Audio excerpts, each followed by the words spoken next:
नमस्कार दोस्तों, मैं समीक्षा पांडे आज आप लोगों के सामने हमारे प्रधानमंत्री नरेंद्र मोदी द्वारा कुछ कहे गए विचारों को आपके सामने रखने आई हूँ।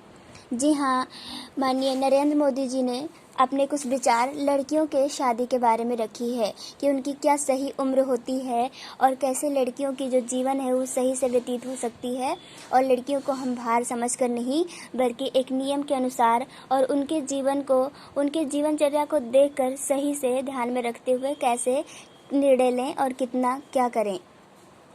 पिछले साल जी हाँ, पिछले दिनों नरेंद्र मोदी ने एक बार फिर बेटियों की शादी की न्यूनतम आयु दोबारा तय करने की बात कही।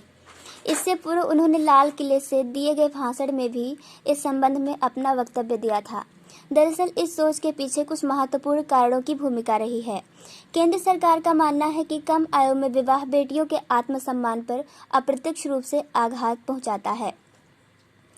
अनेक अध्ययन इस तथ्य को उद्घाटित करते आए हैं कि किशोर आयु में ब्याही गई लड़कियां दुर्व्यवहार और घरेलू हिंसा की शिकार उन लड़कियों की अपेक्षाकृत कहीं अधिक होती हैं जिनका विवाह देर से होता है और जो अधिक शिक्षित होती हैं।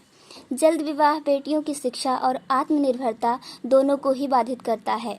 कम आयु में विवाह और मां बनने पर लड़कियों के जीवन का जोखिम बहुत अधिक बढ़ जाता है। विश्व स्वास्थ्य संगठन भी इस तथ्य की पुष्टि करता है कि किशोरावस्था में गर्भधारण से एनीमिया, मलेरिया, एचआईवी और अन्य यौन संचारित संक्रमण, प्रसवोत्तर रक्तचाप और मानसिक विकार जैसी कई स्वास्थ्य समस्याएं हो सकती हैं। विश्व बैंक के साथ international centre for research of women की एक रिपोर्ट बताती है कि वैश्विक स्तर पर 8 देशों में वर्ष 2030 तक अरबों डॉलर की बचत हो सकती है यदि वे किशोरावस्था में विवाह पर रोक लगा दें।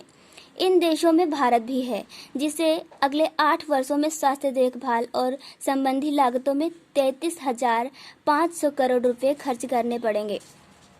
यह अध्ययन बताने के लिए काफी है कि एक सामाजिक बुराई किस प्रकार संपूर्ण अर्थव्यवस्था के विकास को भी अवरुद्ध कर देती है।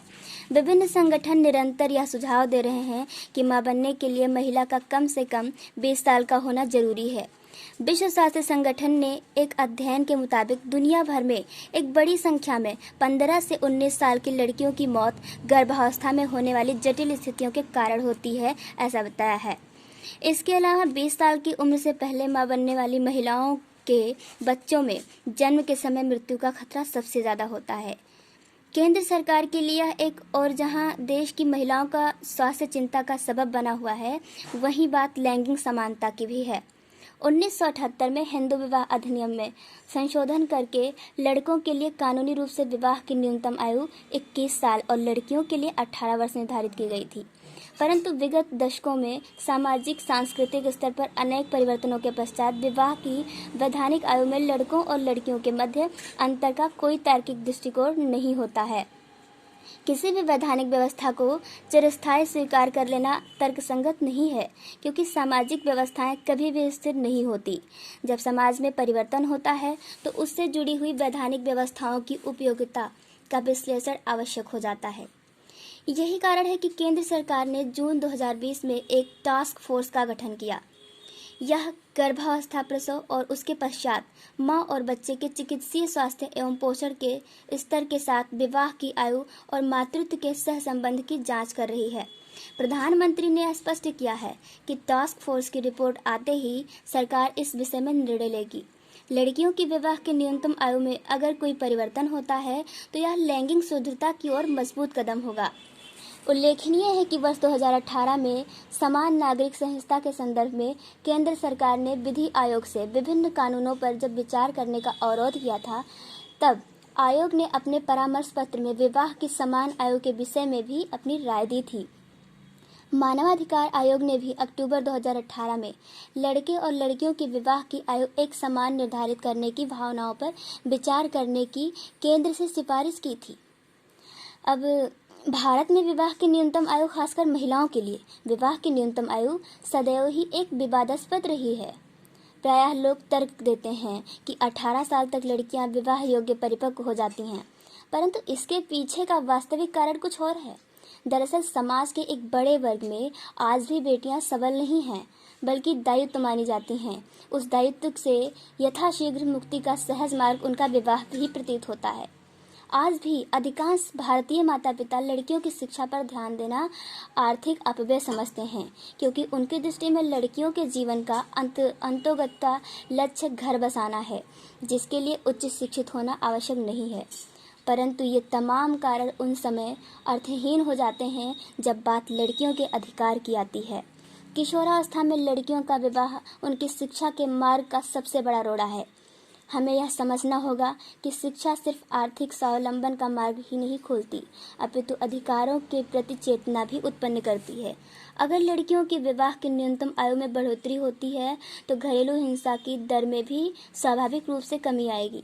यदि केंद्र सरकार लड़कियों के विवाह की न्यूनतम आयु बढ़ाने का निर्णय सभी धर्मों को मानने वालों पर एक समान लागू करना सुनिश्चित करती है तो विरोध के स्वर सुनाई दे सकते हैं। परंतु विचारणीय बिंदु यह है कि कोई भी धर्म मानवीय जीवन की रक्षा से विमुख नहीं हो सकता, और अगर जल्द विवाह लड़कियों के जीवन हनन का एक प्रमुख कारण है तो इसका विरोध करना मानवीय जीवन को मृत्यु के मुख से धकेलना होगा। क्या यह स्वीकारोक्ति किसी भी धर्म में है?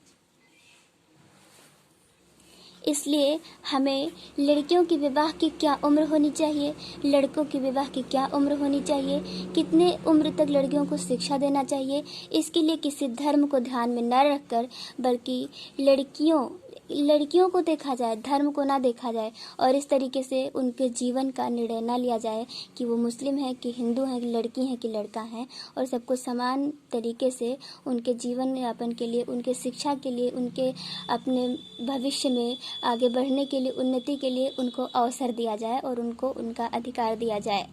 इससे ये होगा कि लड़कियों की विवाह की जो न्यूनतम आयु में बदलाव होता है, इससे लैंगिक शुद्धता भी दिशा मजबूत करती है।